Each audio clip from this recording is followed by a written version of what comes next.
Perjanjian Aqobah. Perjanjian Aqobah ini terjadi pada tahun ke-12 kenabian.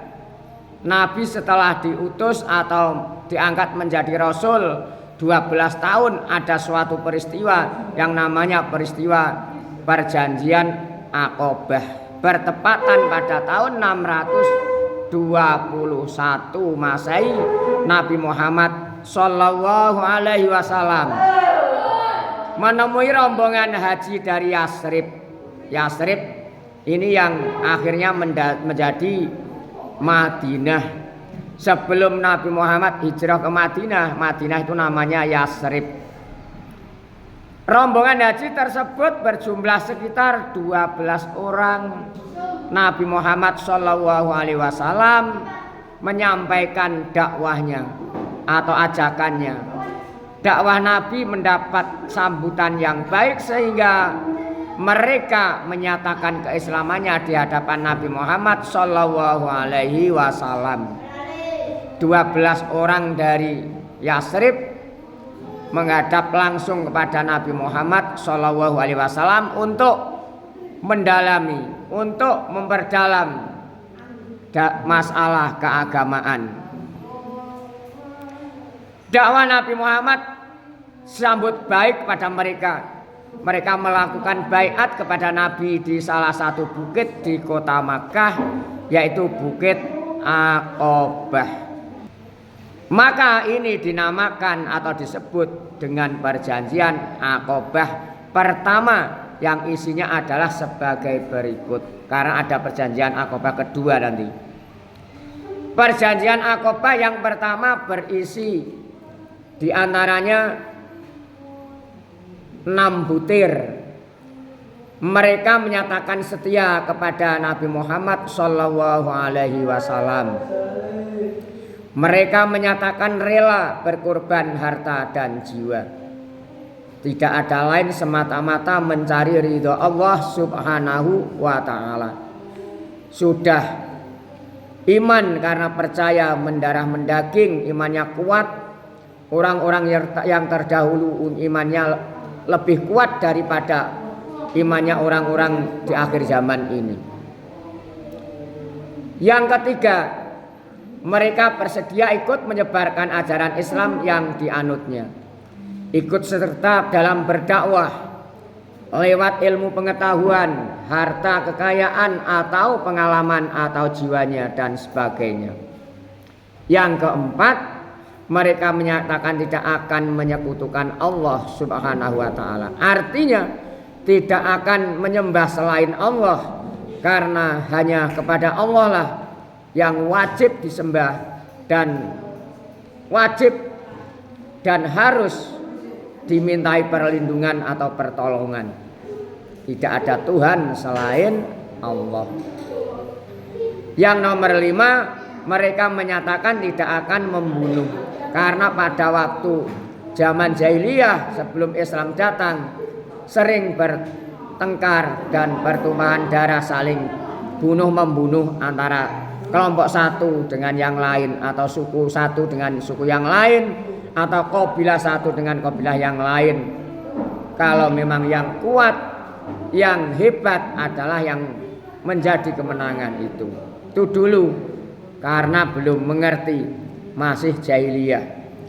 Mereka menyatakan, yang keenam, mereka menyatakan tidak akan melakukan kecurangan dan kedustaan. Harus berlaku adil, bijak dalam keadaan apapun, saling tolong menolong, saling bermusyawarah dalam hal apapun. Ketika rombongan kembali ke Yasrib, Nabi Muhammad Sallallahu Alaihi Wasallam mengutus Mus'ab bin Umair untuk berdakwah di Yasrib. Akhirnya Rasulullah setelah membaiat 12 orang itu, Rasul juga memberikan itu merupakan guru yang ditugaskan di sana. Siapa? Mus'ab bin Umair, untuk mengajarkan Al-Quran, tentang agama, tentang masalah rumah tangga, masalah kemasyarakatan, masalah bernegara dan sebagainya yang dipercayakan pada waktu itu. Mus'ab bin Umair mendapatkan kepercayaan kepada Rasulullah untuk mengawal atau berdakwah di Madinah pada waktu itu. Pada tahun ke-13 kenabian, tepatnya pada tahun 622 Masehi, Mus'ab beserta 12 orang yang dibaiat Nabi akhirnya pulang di Kamp Yasrib, dan Mus'ab bin Umair ini untuk apa? Mengawal, untuk membimbing masyarakat di sekitarnya pada waktu itu, pada tahun ke-13 kenabian, tepatnya pada tahun 622 Masehi. Datang lagi rombongan haji dari Yasrib sebanyak 73 orang, dan 73 orang pria dan 2 wanita. Setibanya di kota Mekah, mereka menemui Nabi Muhammad SAW, dan atas nama penduduk Yasrib mereka menyampaikan pesan untuk disampaikan kepada Nabi Muhammad SAW. Pesan bagaimana? Penduduk Yasrib ternyata sudah merindukan kepada Nabi, sudah sangat sayang kepada Nabi, walaupun mereka belum pernah melihat, belum pernah berjumpa, belum pernah bertatap muka langsung kepada Nabi Muhammad. Bagaimana penduduk Yasrib berharap agar Nabi Muhammad SAW hijrah ke negeri mereka, yakni disuruh untuk hijrah ke negeri Yasrib waktu itu. Itu harapan masyarakat Yasrib. Permohonan ini disetujui oleh Nabi Muhammad SAW dengan suatu ikatan perjanjian di Bukit Aqobah. Karena permintaan penduduk Madinah sangat merindukan Nabi Muhammad dan disuruh beliau berhijrah ke negeri Yasrib. Akhirnya bagaimana? Diadakan perjanjian yang Aqobah, yang disebut dengan perjanjian Aqobah kedua, yang isinya ada 4 butir, yaitu penduduk Yasrib siap dan bersedia melindungi Nabi Muhammad SAW. Yang pertama, isi perjanjian kedua, bahwa penduduk Yasrib bersedia melindungi keamanannya dalam keadaan apapun, bertanggung jawab, bersedia keselamatannya dijamin. Yang kedua, penduduk Yasrib ikut berjuang dalam membela Islam dengan harta dan jiwa. Penduduk Yasrib mau berjuang, memperjuangkan agama bersama-sama, yang dimiliki baik jiwa raganya, harta bendanya, semuanya dikorbankan untuk semata-mata mencari ridhonya Allah Subhanahu wa ta'ala. Yang ketiga, penduduk Yasrib ikut berusaha memajukan agama Islam dan menyiarkan kepada sanak saudara mereka.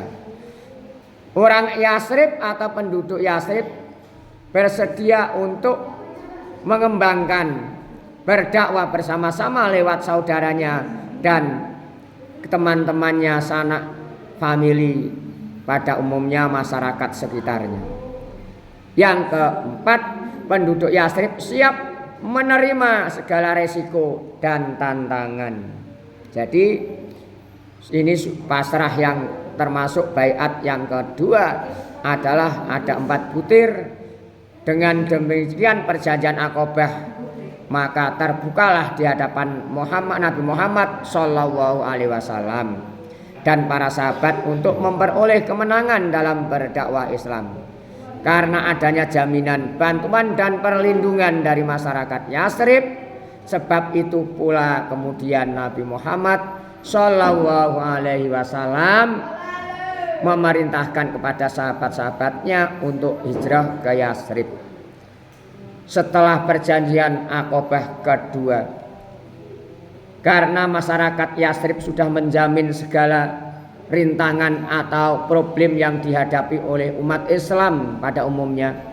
Akhirnya Rasulullah Muhammad Shallallahu Alaihi Wasallam memerintahkan untuk berhijrah ke Yathrib demi keamanan, ketenangan jiwa dalam menjalankan agama atau beribadah kepada Allah Subhanahu wa ta'ala. Dan semoga kita semua mendapatkan ilmu yang bermanfaat barokah serta mendapatkan ridho dari guru dan Allah Subhanahu wa ta'ala. Amin ya rabbal alamin.